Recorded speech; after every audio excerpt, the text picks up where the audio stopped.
ዛሬ 5 ኤዲተሮችን ወደዚህ ጌሚንግ ካፌ ያስገብተናቸዋል። ግን አንደኛው ብቻ ነው በአሸናፊነት የሚወጣው። ሁሉም 2 ሰዓት ይሰጣቸዋል። አንድ አይነት ፉቴጅ እና ምንም አይነት ሰበብ አንቀበልም። ኤዲተሮች ጀምሩ።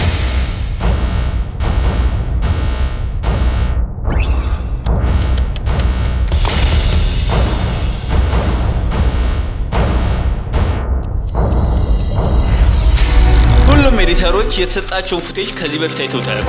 እያንዳንዱን ነገር ከዜሮ ነው የሚጀምሩት። ማለትም ራፍ ከት፣ ኦዲዮ ማስተካከል፣ ከለር መስራት፣ ቪዥዋል መጨመር፣ ሳውንድ ዲዛይን መስራትን ያካትታል። ግን ቻሌንጁን ቀለል ለማድረግ ሁሉም ኤዲተሮች የሮፊ ኤዲትስን ፕሪሚየም አሴት ፓክ መጠቀም ይችላሉ።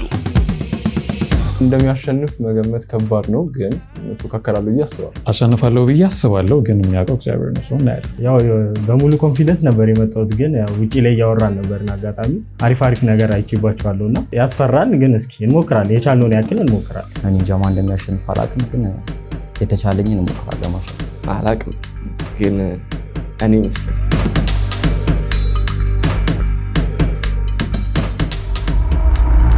ኤዲተሮች አሁን ስራችሁን አቁሙ። ከፊት ለፊታችሁ እንደምታዩት አንድ ክብ አለ።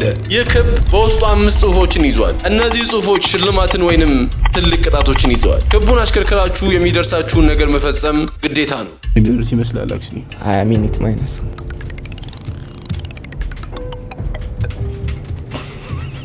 እንደምትጀው ነበር ማይነስ እንደሚደርስ አየሆነ ነገር ሳስብ የሆነ ይሳካልኝ ነበር። አሁን ግን ከባድ ምን የሚደርስ ይመስላል? አይ ቲንክ ስኪፕ። በእርግጥ እስከዛ ድረስ አሪፍ እድል ነበር የነበረኝ። በአሁኑም 20 ደቂቃ በመቀነሱ ኔጌቲቭ ላክ ነው ብዬ አላስብም። ያው ከፋችን የሚወጣው ቃል ኃይል ስላለ እነዚህ ኤዲተሮች የሚሰሩባቸውን ፓወርፉል ፒሲዎች እናንተ መጠቀም ትችላላችሁ። ፍሪላንስ ሪሞት ስራዎችን የምትሰሩ ሰዎች ይሄንን ቦታ መጠቀም ትችላላችሁ። እናም ለጌሚንግም ይሆናል። በሰዓት እንዲሁም በወር እነዚህን ፒሲዎች ተከራይታችሁ መስራት የምትችሉ ሲሆን ቦታችሁን ለማስያዝ በዚህ ስልክ ቁጥር ሮፊ ብላችሁ ከደወላችሁ ለ3 ሰዓታት በነፃ መስራት ትችላላችሁ። አድራሻ ሜክሲኮ ኬኬር ህንፃ 5ኛ ፎቅ ላይ ይገኛል። ምን የሚደርስ ይመስላል? ደቂቃ በጣም እየሄደብኝ ስለሆነ 10 ደቂቃ የሚደርሰኝ ይመስለኛል።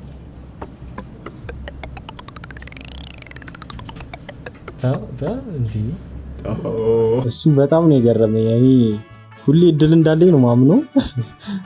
በሌላ ነገር ብዙ እድሎች አሉኝና ቤቲንግ ሁላ የምበላ ልጅ ነኝ፣ ግን በዚህ ገርሞኛል። ያው ቋጠሮ አለ ብዬ አስባለሁ።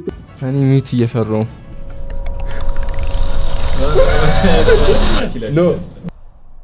10 ደቂቃ ነበር የተጨመረልኝ። ምን የሚደርስ ይመስላል? እኔ እንጃ -20 ይመስለኛል። -20 እንዴ? አታሟርቱ ራሳችሁ ላይ እንጂ። እንግዲህ ሄድሴትን ታወልቃለህ። ይህ ተወዳዳሪ ለሚቀጥሉት 10 ደቂቃዎች ያለ ሄድሴት የሚሰራ ይሆናል። ከቻሌንጁ በኋላ ሁሉም ትኩረት ሰጥተው መስራት ጀመሩ።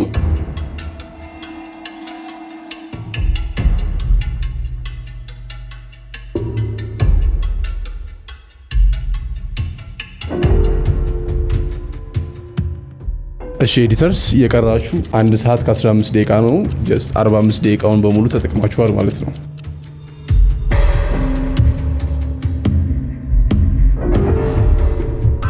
እንደዚህ በትኩረት በሚሰሩበት ሰዓት ግን አንድ ያልተጠበቀ ነገር ተፈጠረ።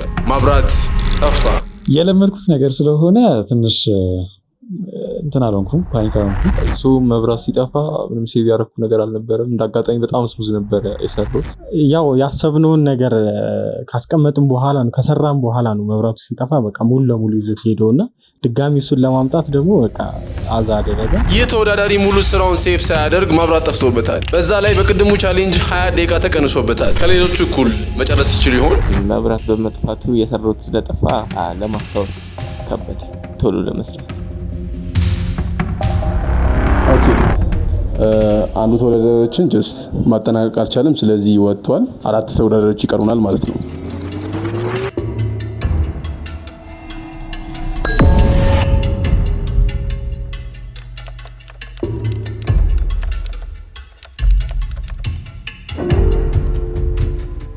እሺ ሶስታችሁ እዚህ ጋር ያላችሁ ቅድም በነበረን ቻሌንጅ ላይ ጀስት 20 ደቂቃ ቅነሳ ላይ ነበር የደረሳችሁ። ኤንድ ሶስታችሁ አሁን የቀራችሁ 2 ደቂቃ ብቻ ነው። ኤንድ ፋይናላይዝ ለማድረግ ሞክሩላችሁ።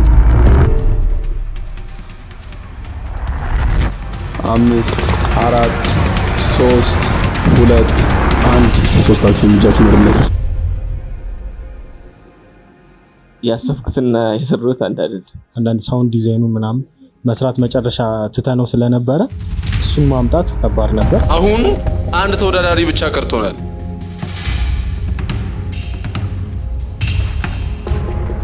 አስር ደቂቃ ተጨምሮለት የነበረው ተወዳዳሪያችን እንግዲህ ሰዓቱ አልቋል። ውድድሩ በዚህ መልኩ ተጠናቋል። አሁን ሰዓቱ የዳኝነት ሲሆን የእያንዳንዱ ቪዲዮ ኤዲተሮችን ስራ አይተን አሸናፊ የሚሆነውንና የሮፌ ኤዲትስ አሴት ፓክ እንዲሁም 3000 ብሩን የሚያሸንፈውን ማን እንደሚሆን የምንወስን ይሆናል። ቪዲዮ ኤዲተሮች ይሄንን ምስጢር ካላወቃችሁ ተሸውዳችኋል። ሳውንድ ዲዛይን የቪዲዮአችን 50% ነው። ስለዚህ ጥሩ ባክግራውንድ ሚውዚክ እና ሳውንድ ኢፌክቶችን መጠቀም አለባችሁ። ለሱ ደግሞ የኛን ፕሪሚየም የሆነ አሴት ፓክ መጠቀም ትችላላችሁ። አይ ቲንክ ሰዓት አልቆበታል መሰለኝ። ጀስት መጨረሻ አካባቢ ላይ የጻፏቸው ነገሮች አሉ። ኢንቴግራል ሳውንድ ዲዛይንም አልተሰራም፣ ገና ነው፣ በጣም ገና ነው። አይ ቲንክ ማብራቱ የጠፋበት ሰዓት ላይ ኤክስፖርት ማነው የሰራው ነገር ሴቭ አላደረገውም ይመስለኛል። ስለዚህ ይሄ ምንም ነገር አልተሰራም ብለን መውሰድ እንችላለን። አክቹሊ አይደለ እዚህ ቴክስት እና ምናምን የገባበት ይሄን ከስር ስንሰጠዋለን። ያው እዚህ ድረስ በመምጣቱ እና በመወዳደሩ ቻሌንጅ ላይ ስለተሳተፈ ብቻ 6 የኔም እንትን 6 ነው አክቹሊ። ግን ነው 5 አሚን ዋይ 6 ስለመጣ 5 እንሰጠዋለን። ትንሽም እንኳን ስለሰራ 5.5 አድርግለታለሁ። ቪዲዮ ኤዲተሮች ይሄንን ምስጢር ካላወቃችሁ ተሸውዳችኋል። ሳውንድ ዲዛይን የቪዲዮአችን 50% ነው። ስለዚህ ጥሩ ባክግራውንድ ሚውዚክ እና ሳውንድ ኢፌክቶችን መጠቀም አለባችሁ። ለዛም ፕሪሚየም የሆነ አሴት ፓክ ያስፈልጋችኋል። ለሱ ደግሞ የኛን ፕሪሚየም የሆነ አሴት ፓክ መጠቀም ትችላላችሁ። የኪፍሬም ችግሮች ያሉበት ይመስላል አክቹሊ አይደል? አንዳንድ ከቶች የሚታዩ ከቶችም አሉ ያልተደበቁ። እዚህ ጋር ያሉ ከቶች አሉ። አሁን ለምሳሌ ከፍሬም የሚወጣ ነገር ቪዲዮ ወድጄዋለሁ አክቹሊ። ይሄ ነው አሪፍ ወድጄዋለሁ አክቹሊ። ይሄኛው አሪፍ ነው። የኛን ፕሪሚየር አሴት ግን እንደዚህ መግለጹ ደግሞ አነዶኛል። ፕሪሚየም የሚለውን ነገር አልገለጹም። ፕሪሚየም የሚባለው ነገር አልገለጹም ብዬ አስባለሁ። በዚህ አጋጣሚ የኛን ፕሪሚየር አሴት ፓክ መግዛት የምትፈልጉ ሰዎች ካላችሁ ሊንኩን ዲስክሪፕሽን ላይ አስቀምጠንላችኋል። ወደ ቪዲዮ ስንመለስ ቪዲዮ አሪፍ ካለው ሰዓት አንፃርም እንደሆነ እንረዳለን። ይሄንን 8 ሰጠዋለሁ። ለኔ ለዚህ ቪዲዮ የምሰጠው ታይሙን ኤክስፔክት አደርጋለሁ ግን 7.5 ሰጠዋለሁ። ቪዲዮ ኤዲተሮች ይሄንን ምስጢር ካላወቃችሁ ተሸውዳችኋል። ሳውንድ ዲዛይን የቪዲዮአችን 50% ነው። ስለዚህ ጥሩ ባክግራውንድ ሚውዚክ እና ሳውንድ ኢፌክቶችን መጠቀም አለባችሁ። ለዛም ፕሪሚየም የሆነ አሴት ፓክ ያስፈልጋችኋል። ለሱ ደግሞ የኛን ፕሪሚየም የሆነ አሴት ፓክ መጠቀም ትችላላችሁ። አሪፍ ነው። ይሄ ያምራል። በጣም አሪፍ ነው። ይሄ አክቹሊ አሪፍ ነው። ናይስ። ድምፁ ትንሽ ረጋ አለብኝ በጣም ግን ይሁን ናይስ ነው። ሁሌ ሃይፕ ማድረግ አለበት ማለት ነው። አሁን እኔ እዚህ ጋር የምሰጠው አስተያየት አሁን እዚህ ጋር የቪዲዮ እንትን የሆነ ትንሽ ሮቴት ያደረገ ነገር ነው እና እሱን የተወሰነ ዙም ተደርጎ መስተካከል ይችል ነበረ እና አንዳንድ አኒሜሽኖች የገቡበት መንገድ የሆነ ስሙዝ የመሆን ነው ትንሽ የኪ ፍሬም ያለው ስሙዝ የመሆን ነገር ነው የሚታይበት። ኤንድ ደግሞ እዚህ የዳይመንዱና ፕሪሚየር የሚለበት ፓርት ላይ ጀስት እነዚህ አይኮኖቹ ቢያንስ ትንሽ ብለሪ ቢሆኑ ጀስት ፎካል ዴፕዝ የሚባል ነገር አለ ኤንድ እነሱ ነገሮችን ያመጣል ብዬ አስባለሁ። ትንሽ የብለር ቢሆኑ ኖሮ ሞር ወደ ፕሪሚየም አይናችን ይሳብ ነበርና ወደ ቃሉ ማለት ነው። ወደ ቃሉ ኤንድ እሱ ነገር ቢስተካከል አሪፍ ነበር። ኤንድ ኢት ኢዝ አክቹሊ ጉድ። ሳውንድ ኢፌክቱም አሪፍ ነው። የሚወራው ነገር ስለ ሳውንድ ኢፌክት ስለሆነ እና የሆነ ሳውንድ ኢፌክቱ ግን የሆነ አጀስትመንቶችም ይቀሩታል። ኦፍ ኮርስ ግን ሁሉም ሰው እንትን ማለት አለበት ማለት አይደለም። ስንሰጠዋል ከስር ስለዚህ 9 መስጠት ይችላል። ኦፍ ኮርስ በኮንፊደንስ 9 መስጠት ይችላል። በደም እኔ 8.5 አክቹሊ ሰጠዋለሁ። ለምንድን ነው 9.5 ከኔ ላይ ተነሰው ኖ እምለ ቀጣዩን ኮምፒውተር ስለማናውቀው አክቹሊ ምናልባት በ5 ነጥብ የሚለያዩ ከሆነ ነው። ቪዲዮ ኤዲተሮች ይሄንን ምስጢር ካላወቃችሁ ተሸውዳችኋል። ሳውንድ ዲዛይን የቪዲዮአችን 50% ነው። ስለዚህ ጥሩ ባክግራውንድ ሚውዚክ እና ሳውንድ ኢፌክቶችን መጠቀም አለባችሁ። ለዛም ፕሪሚየም የሆነ አሴት ፓክ ያስፈልጋችኋል። ለሱ ደግሞ የኛን ፕሪሚየም የሆነ አሴት ፓክ መጠቀም ትችላላችሁ። ጀስት ይሄ ኤክስ የመጣበት ምክንያት ጀስት ቨርዥኑ የዲፕ ግሎ ቨርዥን እና የኛው ስለተጣጣመ ነው። ኤንድ እሱ ችግር የለም። ለቪዲዮ ምን ይሰማል? ቪዲዮ እንግዲህ ስናየው እዚህ ፓርት ላይ የሆነ ሰዓት እንደፈጀ ያስታውቃል። ብዙ ጊዜ የብዙ ኤዲተሮች የምናየው ችግር የሆነች አኒሜሽን ላይ ብዙ ሰዓት እንፈጅና ሙሉ ቪዲዮን እንገለዋለን። ሶ የሆነች የመጀመሪያው ፓርት ላይ ሰዓት ገለን ከዛ ግን መጨረሻው ባዶ ከሆነ ባዶ ነው እና እስቲል ደግሞ እዚሁ አኒሜሽን ላይ እነዚህ ካሜራ ሙቭመንቶች ባሉ ጊዜ ከኋላ የነበረው ነገር ብለር ነው ቢኖረው አሪፍ ነበረ። ሞር ደበቅ ብሎ ይሄኛው አሁን እዚህ ጋር አይታይም። ሰክሬት የምትሏ ጀስት ስላሰብነው ነው እንጂ አይታይም። ከዛ የተወሰነ ኪ ፍሬም እንዳልነው ችግሮች አሉ። እዚህ ጋርም ተመሳሳይ ነው። ቢያንስ ወደ ኋላ የሚሄደው ክሊፕ የሆነ ብለር ሊኖረው ይገባል እና ደብዘዝ ማለት አለበት። እቺ ከፊት ያለችው ነች መጉላት ያለባት። ከዛ በተጨማሪ ያው ወደ በኋላው ዜሮ ሆኗል፣ ምንም የለውም። እዚች ጋር የፍሬም አሴት ፓኳም አገባቧ የኪ ፍሬም ችግር አለባት። ምናልባት ከሰዓቱ አንፃር ነው ብለን ልናስብ እንችላለን። እንደገና ዋናው ፖይንት ቪዲዮ የሚያወራው ስለ ሳውንድ ዲዛይን ነው እና ሳውንድ ዲዛይን የለውም ቪዲዮ። ሶ ይሄ በጣም ብዙ ነጥብ ያስቀንሳል፣ ያሳዝናል።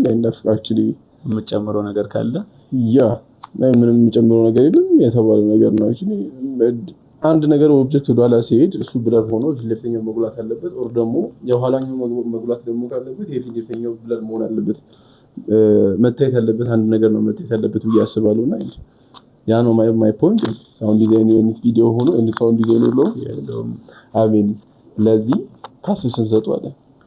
ጀስት ለመጀመሪያው እንትን ታይም ወስዳለች ምናምን ብዬ ስላሰብኩኝ ለኢፈርቱ 7 ሰጥቷል። ለኔም 7 ነው ሰጥቷል። 7 በቂ ነው። 7 በቂ ነው። የሁሉንም ተወዳዳሪዎች ቪዲዮ ካየን በኋላ አንድ አሸናፊ መርጠናል። የሰራችሁትን ስራ በሙሉ አይተናል። ዛሬ አንዱ ማሸነፍ ነበረበት እንዴ? አንዱ እንዲያሸንፍ ነጥብ ሰጠናችኋል ማለት ነው። ለእያንዳንዳችሁ ከፍተኛ ነጥብ በማስመዝገብ ያሸነፈ አንድ ሰው አለ ማለት ነው። ያው እንደጠበቁት በጣም ከባድ ነው።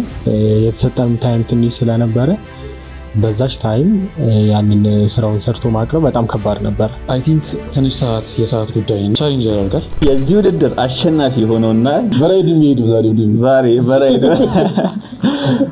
ዛሬ በራይድ ወደ ቤቱ የሚሄደው ያው ኦብቪየስሊ ስጦታው ካጠገብ የነበረው ልጅ ነበረ። በጣም ይችላል። እዚህ ውድድር አሸናፊ የሚሆነው ስጦታው ነው። ከሰሩት ከነበሩት ተወዳዳሪዎች በሙሉ የስጦታው አክቹሊ ወደነዋል። ካጠገብ ያሉት ሁለቱ በጣም የነሱን ያው ኢንተርቪው ላይ ያልኩት ነው። ኦኬ በቀኝ ያለው ደግሞ እሱ ነበር የጠበቅኩት። ኦኬ እንግዲህ እስኪ ያው ከታይም አንፃር ምናምን ይመስለኛል ብቻ በጣም ደስ ብሎኛል። ይህንን ውድድር እንዴት አያችሁት? ቀጣይ መወዳደር የምትፈልጉ ሰዎች ዲስክሪፕሽን ላይ ባለው ሊንክ መመዝገብ ትችላላችሁ። ያው የመጀመሪያ ነው። አይ ቲንክ ከዚህ በፊት አይቻላልም። በዚህ ቀጥሉበት። ይሄ ውድድር አሪፍ ነው፣ ቢቀጥል ደስ ይላል። እንደዚህ አይነት ነገሮች ቢበረታቱ ብዙ ኤዲተሮች ይኖራሉ ብዬ አስባለሁ።